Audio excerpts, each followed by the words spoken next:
త్రియేక దేవుని పరిశుద్ధ నామమునకే సమస్త మహిమ ఘనత ప్రభావాలు ఆరోపిస్తూ ఉన్నాను. దేవుని మహింపరుస్తూ ఉన్నాను. ఈరోజు లేఖన భాగం నుండి, పరిశుద్ధ గ్రంథం నుండి ద్వితీయోపదేశ కాండం 11వ అధ్యాయం 26వ వచనం నుండి 28వ వచనం వరకు ఉన్న లేఖన భాగంలో నుండి దేవుడు ఈరోజు మనకు నేర్పించాలనుకున్న విషయాలను మనం నేర్చుకుందాం. ద్వితీయోపదేశకాండం 11వ అధ్యాయం 26వ వచనం నుండి 28వ వచనం వరకు నేను చదువుతున్నాను, గమనించండి. చూడుడి, నేడు నేను మీ ఎదుట దీవెనను శాపమును పెట్టుచున్నాను. నేడు నేను మీకు ఆజ్ఞాపించు మీ దేవుడైన యెహోవా ఆజ్ఞలను మీరు వినిన ఎడల దీవెనయు, మీరు మీ దేవుడైన యెహోవా ఆజ్ఞలను వినక నేడు నేను మీకు ఆజ్ఞాపించు మార్గమును విడిచి మీరెరుగని ఇతర దేవతలను అనుసరించిన ఎడల శాపమును మీకు కలుగును. ఇంగ్లీష్ నుంచి కూడా చదువుతున్నాను, ఇంగ్లీష్ బైబిల్ నుంచి. Deuteronomy chapter 11 verses from 26 to 28. Deuteronomy chapter 11 verses from 26 to 28. Behold, I set before you today a blessing and a curse. The blessing, if you obey the commandments of the Lord your God, which I command you today. And the curse, if you do not obey the commandments of the Lord your God, but turn aside from the way which I command you today to go after other gods which you have not known.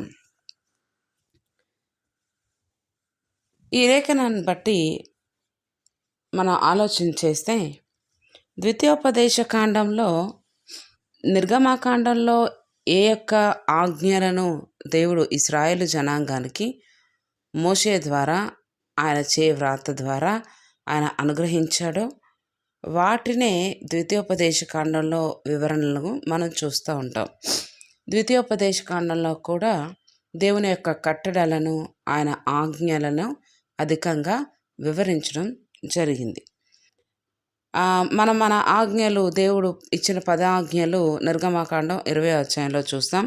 వాటి వివరణ అంతా కూడా ద్వితీయోపదేశ కాలంలో, అంటే in keen observation, అంటే పూర్తి వివరణతో కూడిన విధానం మన ద్వితీయోపదేశ కాండంలో ఆయన కట్టడలైనా ఆయన ఆజ్ఞలనైనా విశదపరిచిన విధానాన్ని ద్వితీయోపదేశ కాండ అధ్యాయాల్లో మనం చూడగలం.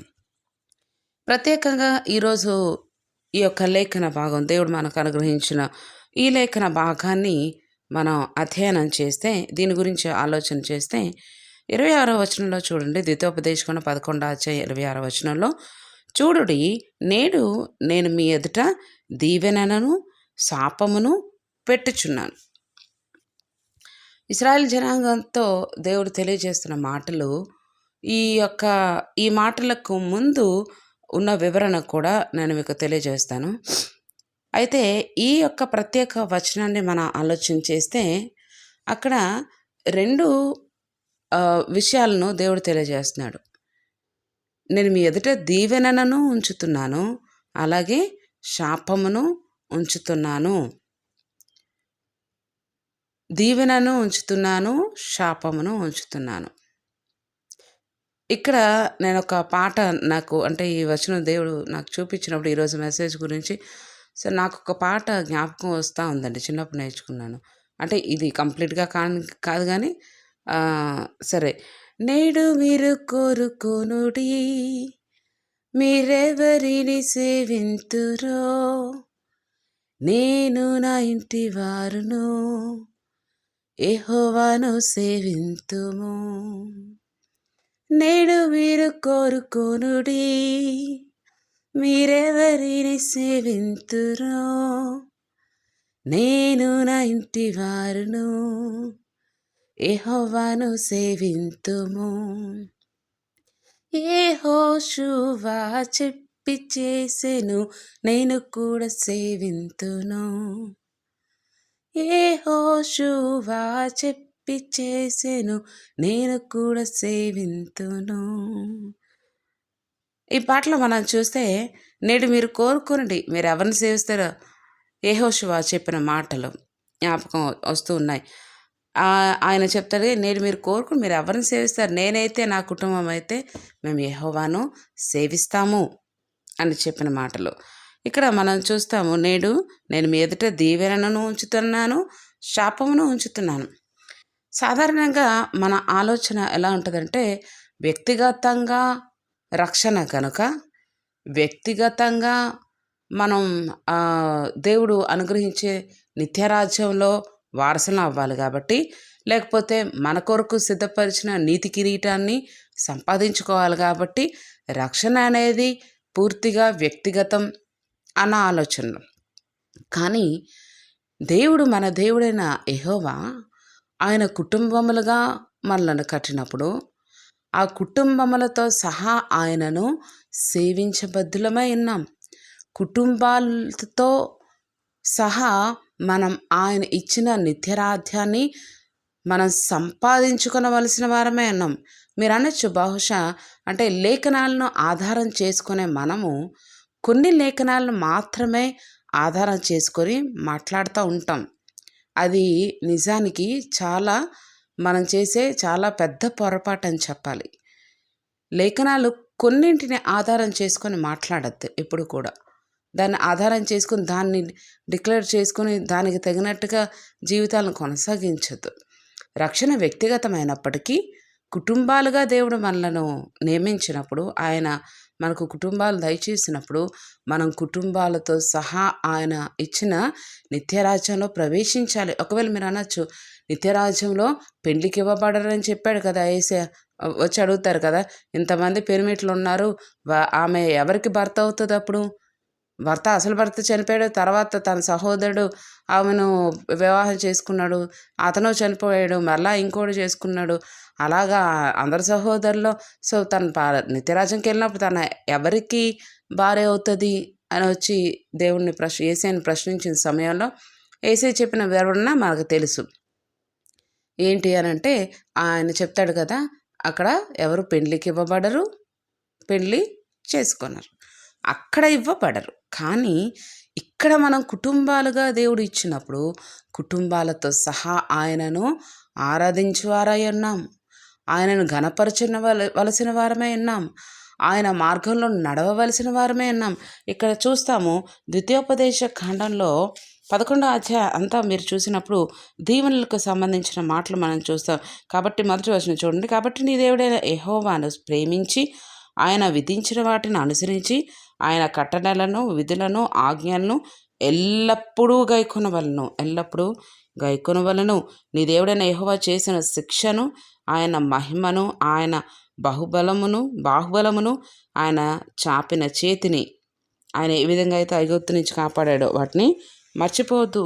ఇంకా ఇక్కడ మనం ఇంకా ముందుకు వెళ్తే 19వ వచనం చూడండి. నీవు నీ ఇంట కూర్చున్నప్పుడు, త్రోవను నడిచినప్పుడు, పండుకున్నప్పుడు, లేచినప్పుడు వాటిని గురించి మాట్లాడబడను. వాటిని మీ పిల్లలకు నేర్పి.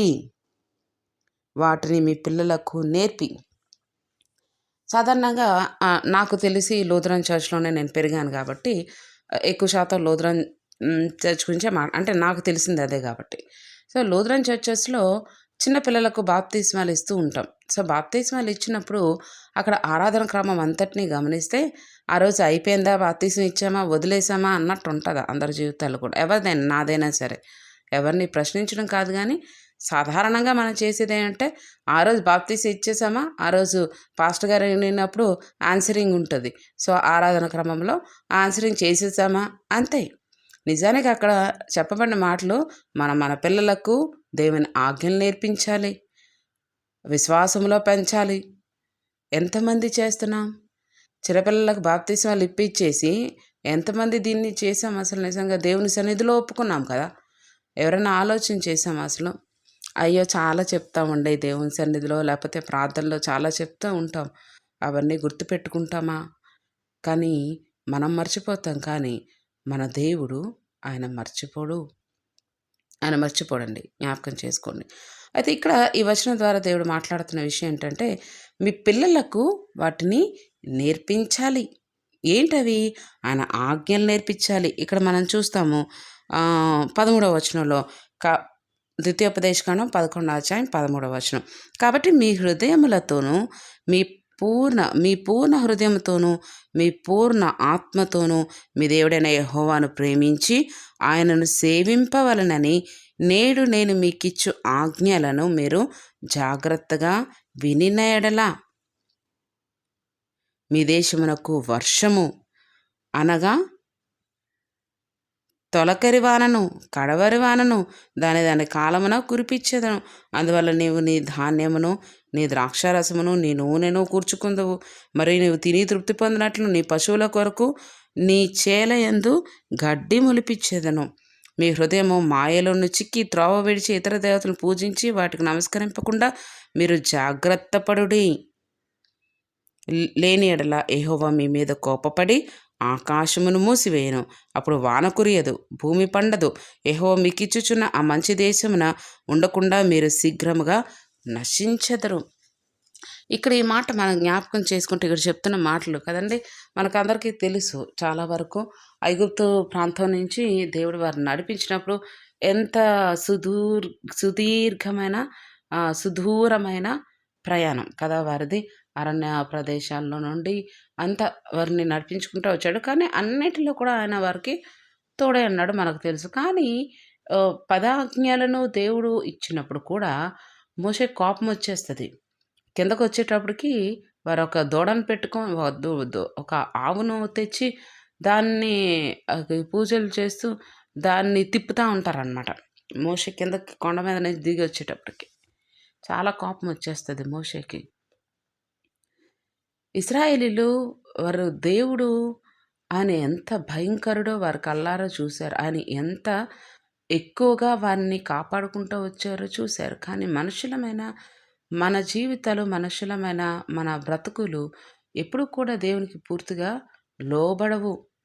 ఎన్ని అద్భుతాలు చూసి, ఎన్నిసార్లు ఆయన క్షమించిన, ఎన్నిసార్లు ఆయన క్రమపరిచిన, ఎన్నిసార్లు తిరిగి ఆయన మార్గంలోకి తెచ్చుకున్న మరలా వంకర మార్గాల్లో వెళ్ళిపోతూ ఉంటాం. అయినప్పటికీ దేవుడు కనికరించే దేవుడు కాబట్టి ఆయన కనికరిస్తూ ఉన్నాడు. అందుకే ఆయన ఆజ్ఞాపిస్తూ ఉన్నాడు, నీ పూర్ణ హృదయంతో నీ పూర్ణాత్మతో నీ దేవుడైన యెహోవాను నువ్వు ప్రేమించాలి, నువ్వు సేవించాలి. నువ్వు ఇంకెవరిని ఆరాధించడానికి లేదు, ఆయనకి ఇష్టం లేదు. ఒకసారి ఎప్పుడైనా ఆలోచన చేశారా?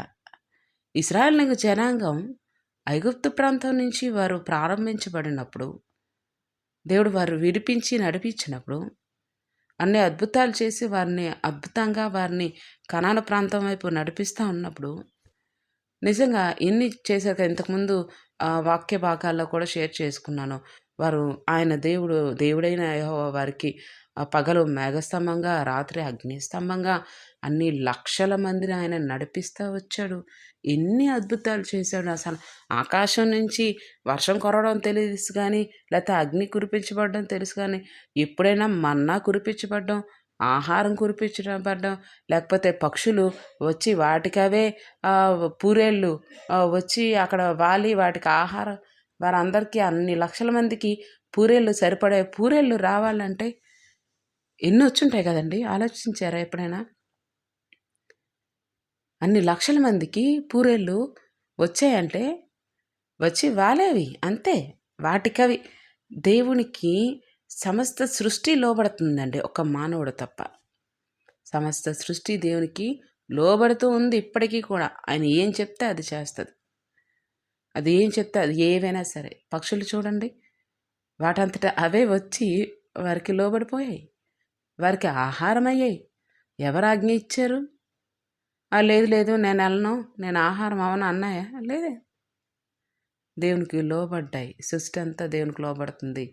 ఆయన అధికంగా చాలా ఎక్కువ ప్రాధాన్యత ఇచ్చి నోటి మాటతో అన్నీ కలుగజేసిన దేవుడు మనిషిని మాత్రం చాలా ప్రాముఖ్యత ఇచ్చి ఆయన చేతుల్లోనికి మట్టి తీసుకొని ఆయన కలుగజేసిన విధానాన్ని బట్టి మనకి గర్వం అననివ్వండి, అహంకారం అననివ్వండి, దేవునికి లోబడనొల్లని జనాంగం మనది.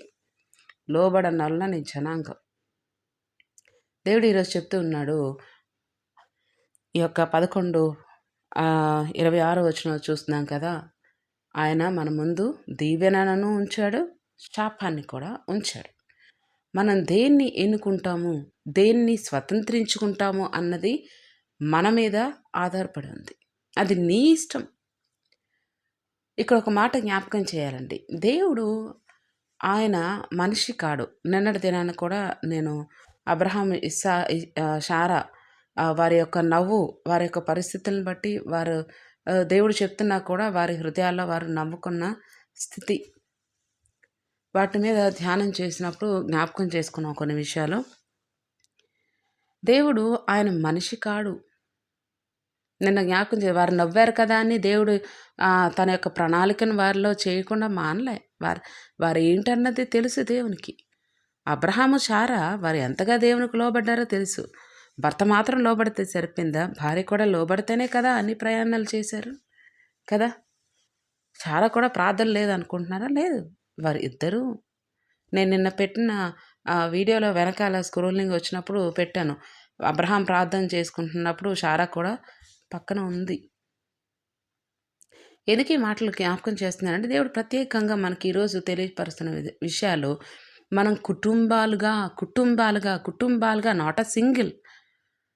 Not as a single person but as a whole family we must worship our Lord. We must obey to our God. We must train our children. We must nurture them. We must learn them. We must teach them the 10 commandments. చిన్నప్పటి నుంచే వారికి నేర్పించబద్ధులమై ఉన్నామండి పిల్లలకు. ఈ రోజుల్లో కుటుంబ ప్రార్థనలు ఎంతమంది దగ్గర ఉన్నాయండి అసలు. ఇక్కడ ఇశ్రాయేలుకి చెప్తాడు కదా, నువ్వు లేచినప్పుడు, నువ్వు పండుకొనినప్పుడు, నువ్వు బయటికి వెళ్ళినప్పుడు, వచ్చినప్పుడు, ద్వితీయోపదేశకాండం 28వ అధ్యాయంలో అనుకుంటున్నాను, 28వ అధ్యాయంలో ఉంటుంది దీవెనలు. నువ్వు బయటికి వెళ్ళినప్పుడు దీవించబడతావు, లోపలికి వచ్చినప్పుడు దీవించబడతావు. ఎప్పుడు? నువ్వు దేవుని సేవించినప్పుడు, ఆయన ఇచ్చే దీవెనలను, ఆయన సిద్ధపరిచిన దీవెనలను సంపాదించుకున్నప్పుడు, నీ జీవితంలో వ్యక్తిగతంగా అలాగే కుటుంబాలుగా మీ కుటుంబాలకు దేవుడు సిద్ధపరిచిన దీవెనలు, ఆశీర్వాదాలను వాటిని స్వతంత్రించుకోగలుగుతున్నారా? ఈరోజు మీ యొక్క ప్రవర్తనల ద్వారా, దేవునికి లోబడుతున్న స్థితి ద్వారా, దేవుణ్ణి మాత్రమే సేవిస్తున్న స్థితి ద్వారా సంపాదించుకుంటున్నారా? లేకపోతే పోగొట్టుకుంటున్నారా? శాపాలను సంపాదించుకుంటున్నారా? వేటిని సంపాదించుకుంటున్నాం కుటుంబాలుగా? ఈరోజు ప్రాముఖ్యంగా కుటుంబాల గురించే దేవుడు మాట్లాడుతూ ఉన్నారు. కుటుంబాలుగా మనం ఆయన సేవిస్తున్నామా? కుటుంబ ప్రార్థనలు ఉన్నాయా అండి? మాకు చిన్నప్పుడు లేవగానే మాకు ఉదయాన్నే ప్రార్థన ఉండేది. నేనే అన్నీ అంటే కీర్తన పుస్తకాలన్నీ మేము ముగ్గురు అక్క చెల్లెలు మేము ప్రార్థనలో చాలా ఆసక్తిగా. తర్వాత మా డాడీ ఎక్కడ పనిచేసినా, ఏ ప్యారిష్లో చేసినా మొదటి నుంచి కూడా ఆ సంఘాల్లో ఉదయారాధనలు చేయడం అలవాటు. మీరు చూడొచ్చు, యూట్యూబ్లో ఉన్నాయి. ఈ మధ్యకాలంలో కొన్ని నెలల నుంచి చేయలేదు, కానీ ఆది కాండం నుంచి కూడా ప్రారంభించి చెప్పిన మెసేజెస్ ఉన్నాయి. డాడీ చాలా చక్కగా దేవుని కృపను బట్టి వివరిస్తూ ఉంటారు. రెవరెండ్ బీజీ దేవదాస్ అని మీరు కొడితే మీకు రావచ్చు. యూట్యూబ్లో మీరు చూడొచ్చు. ఆది కాండం నుంచి ప్రతి అధ్యాయం మీద వెళ్తూ ఉంటుంది ధ్యానాలు. ఏదేమైనప్పటికీ కుటుంబాలుగా సేవించడం దేవునికి చాలా ఇష్టం. ఆయనకు కావాలి, అది ఆయనకు కావాలండి. కుటుంబాలుగా కావాలి. మనం చాలా సులువుగా చేసే ప్రార్థనలు ఒకసారి జ్ఞాపకం ఒకసారి మనసు పెట్టండి. బిడ్డలు దేవుడిచ్చిన బహుమానం అంటాం కదా. దేవుడిచ్చిన బహుమానాన్ని దేవుని కొరకు సిద్ధపరుస్తున్నారా? అందరూ ప్రవచించేవారుగా వారిని సిద్ధపరచాల్సిన దేవుని నిర్ణయం ఎవరి జీవితాల్లో ఏ విధంగా ఉన్నా ఆ విధంగా వాడపడదు. ఖచ్చితంగా కృపావారాలు చాలా ఉన్నాయి. అందులో ఏ కృపావారం ఎవరికి దేవుడు నిర్ణయిస్తే అవి ఖచ్చితంగా. కానీ తల్లిదండ్రులుగా మీ బాధ్యత, మీ పిల్లలను మీరు దేవునిలో ఎదిగింపవలసిన వారై ఉన్నారు. ప్రస్తుతం నేనున్న పరిస్థితుల్లో కుటుంబాల గురించి మాట్లాడే పరిస్థితి నిజానికి నాకైతే వ్యక్తిగతంగా లేకుండా పోయింది. కానీ నేను నమ్ముకున్న నా దేవుడు, నేనేంటో సమస్తము ఎరిగిన నా దేవునికి తెలుసు. నాకు అర్హత ఉందా లేదా? ఆయన వాక్యంలో ప్రతి విషయాన్ని అది కుటుంబానికి సంబంధించిందైనా దేనిదైనా నేను విశదంగా వివరించడానికి ఆయన నన్ను బలపరిచినప్పుడు నేను సిగ్గుపడను. ప్రస్తుత పరిస్థితుల్లో నేను కుటుంబాల గురించి మాట్లాడే అర్హత సాధారణ మనిషిగా ఆలోచిస్తే ఒకవేళ లేదేమో. కానీ but my God is a faithful God. ఆయనకి తెలుసు. సరే, ఏదేమైనప్పటికీ కుటుంబాలుగా మనం దేవుని ఆరాధించవలసిన వారమై ఉన్నాము. ఆయన ఆజ్ఞలను పాటించవలసిన వారమే. అప్పుడు ఆయన ఎంతగా దీవిస్తాడంటే అంతగా దీవిస్తాడండి. ఆయన లేదు అంటే ఆయన జాగ్రత్త పడు, నువ్వు ఒకవేళ ఇతర దేవతల వైపు వెళ్తున్నావా, నీకు ఇష్టమైన నడతలో నడుస్తున్నావా, ఆయన కోపగించుకునే దేవుడు. ఇక్కడ చెప్తున్నా, ఆయన కోపగించుకునే దేవుడు. ఆయన కోపం త్వరగా రగులుకొనును. కీర్తనలో ఉంటుంది కదా, 2వ కీర్తనలో, కుమారుని ముద్దు పెట్టుకొనుడి, లేని యెడల ఆయన కోపము త్వరగా రగులుకొనును. కుమారుని ముద్దు పెట్టుకుంటున్నారా? కుటుంబాలుగా దేవుడు మీ కొరకు సిద్ధపరిచిన దీవెనలను సంపాదించుకుంటున్నారా? లేకపోతే కుటుంబాలుగా దేవుని ఆరాధించకుండా, సేవించకుండా, ఆయనకు ప్రాధాన్యత ఇవ్వకుండా, మాకు ఉద్యోగాలు బిజీ అండి, నైట్ డ్యూటీలండి, మార్నింగ్ డ్యూటీలండి, కానీ అవసరం ఉంటే మీ పనులలో ఎక్కడన్నా క్యాంప్ వెళ్ళాలి, నైట్ అంతా మీరు ఒకవేళ నైట్ డ్యూటీస్ చేసిన వాళ్ళైతే ఎర్లీ మార్నింగ్ లేగరా? మన పనులు మనకు ప్రాముఖ్యమైనప్పుడు మనం చేయాల్సిన పనులు, లేకపోతే ఊర్లు క్యాంప్ వెళ్ళాలా, లేకపోతే ఇంకోటో చెయ్యమా? లేకపోతే సెలబ్రేషన్స్ ఉన్నాయి, ఎవరు నిద్రపోకుండా సెలబ్రేషన్స్ చేసుకోమా? దేవుని దగ్గరికి వచ్చేటప్పటికి ఎందుకు నిర్లక్ష్యం? మన దేవునికి ఇచ్చే విలువను బట్టి దేవుడు ఆయన సిద్ధపరిచిన దీవెనలను ఆయన అనుగ్రహిస్తాడండి. గమనించండి, దీవెన శాపం 2 ఉన్నాయి. దేన్ని మీరు స్వతంత్రించుకుంటారు? అన్ని లక్షల మంది అయిన ఐగుప్తు నుంచి ఆయన తెచ్చిన ఇశ్రాయేలు జనాంగంలో ఎంతమంది కనాను దేశంలో దీవింపబడిన ఆ యొక్క దేశంలో ప్రవేశించారని ఎంత ఘోరం కదా! ఎప్పుడైనా ఆలోచించారా? అన్ని లక్షల మంది ఎక్కడ ప్రవేశించింది? ఎంతమంది అసలు? ఎంత ఘోరం కదా! ఎవరు సంపాదించుకున్నారండి? మీ దీవెనలు మీరు సంపాదించుకోవాలన్న ఆశ మీకుందా ఈరోజు? మీ వ్యక్తిగతంగా, మీ కుటుంబాలుగా దేవుడు మీ కొరకు సిద్ధపరిచిన దీవెనలు, మీ కుటుంబాలుగా దేవుడు మిమ్మల్ని ఆశీర్వదించాలన్న దీవెనలు, బిడ్డలు యెహోవా ఇచ్చిన స్వాస్థ్యము, గర్భఫలం యెహోవా ఇచ్చు బహుమానము, కుమారులు ఆయన ఇచ్చిన స్వాస్థ్యం అనడం కాదు. దాన్ని స్వాస్థ్యంగా మీరు సిద్ధపరుస్తూ ఉన్నారా? బహుమానంగా అది ఆస్వాదించబడేటట్లు దేవుల్లో ఎదిగింపజేస్తూ ఉన్నారా? దేవుడు ఈరోజు మనల్ని ప్రశ్నిస్తున్నాడు. జాగ్రత్త, సరిచేసుకోండి. దేవునికి ప్రాధాన్యత ఇవ్వండి. ప్రతిదినము ఆయన దగ్గర కుటుంబాలుగా ఆయనను సేవించండి, ఆరాధించండి. తీసుకోండి, ప్రత్యేకంగా ఒక సమయాన్ని అనుకోండి, మోకరించండి, కుటుంబాలుగా ప్రార్థించండి, ఆయన దీవెనలు సంపాదించుకోండి. ఎందుకు ఈ కష్టాలు, ఎందుకు ఈ శ్రమలు? నేను దేవునిలో ఎదుగుతున్నాను కాబట్టే కాదు. మీరు దేవునికి లోబడండి. అవి వేరే విధంగా ఉంటాయండి. దేవునిలో ఎదిగేటప్పుడు, ఆత్మీయంగా బలపడేటప్పుడు ఎదురయ్యే సమస్యలు వేరే, ఎదురయ్యే శోధనలు వేరే. మనం ఎదుర్కొనే ఈ కష్టాలు కాదు, మనకు మనం సంపాదించుకున్న ఈ బాధలు కాదు. కుటుంబాలుగా లోబడి చూడండి, కుటుంబాలుగా ఆయనను సేవించి చూడండి. ఆయన దీవించే దేవుడండి. ఈ దీవెనలను రెడీగా పెట్టుకున్నాడండి. సంపాదించుకోండి. ఈరోజు ఈ మాటలతో నేను ముగిస్తూ ఉన్నాను. ప్రత్యేకంగా ఇందులో చాలా విషయాలు ఉన్నాయి ఈ అధ్యాయంలో, కానీ ఏదైనప్పటికీ ప్రత్యేకంగా దేవుడు ఆయన మాట్లాడుతున్న మాటలు 26 నుంచే, నేడు నేను మీ ఎదుట దీవెనను శాపమును పెట్టుచున్నాను. నేడు నేను మీకు ఆజ్ఞాపించు మీ దేవుడైన యెహోవా ఆజ్ఞలను మీరు వినిన యెడల దీవెనయు మీరు మీ దేవుడైన యెహోవా ఆజ్ఞలను వినక, నేడు నేను మీకు ఆజ్ఞాపించు మార్గమును విడిచి మీరెరుగని ఇతర దేవతలను అనుసరించిన ఎడల శాపమును మీకు కలుగును. దేవుడు మీ అందరి జీవితాల్లో, సార్వత్రిక క్రైస్తవ సంఘాల ప్రతి ఒక్కరి కుటుంబాలలో కూడా దేవుడు దీవెనలను ఆయన అనుగ్రహించినట్లు పరిశుద్ధాత్మ దేవుడు అట్టి కృపా సహాయమును ప్రతి కుటుంబంకు అనుగ్రహించి నడిపించాలని కోరుకుంటూ ఈ మాటలతో ముగిస్తున్నాను. దేవుడు మిమ్మల్ని మెండుగా దీవించి ఆశీర్వదించినట్లు కుటుంబాలతో మీరందరూ కలిసి దేవుని స్తుతించి సేవించవలనని ఆజ్ఞాపిస్తూ ఉన్నాను. దేవుని మాటలను బట్టి దేవుని సేవకురాలుగా నేను ఆజ్ఞాపిస్తూ ఉన్నాను. మీకు తెలియజేస్తూ నేను మనవి చేయట్లేదు, నేను రిక్వెస్ట్ చేయట్లేదు, దేవుని మాటలు చెప్తూ ఉన్నాను. ఆయన ఆజ్ఞలను నేను ఈరోజు మీకు జ్ఞాపకం చేస్తున్నాను. ఇది దేవుని ఆజ్ఞ.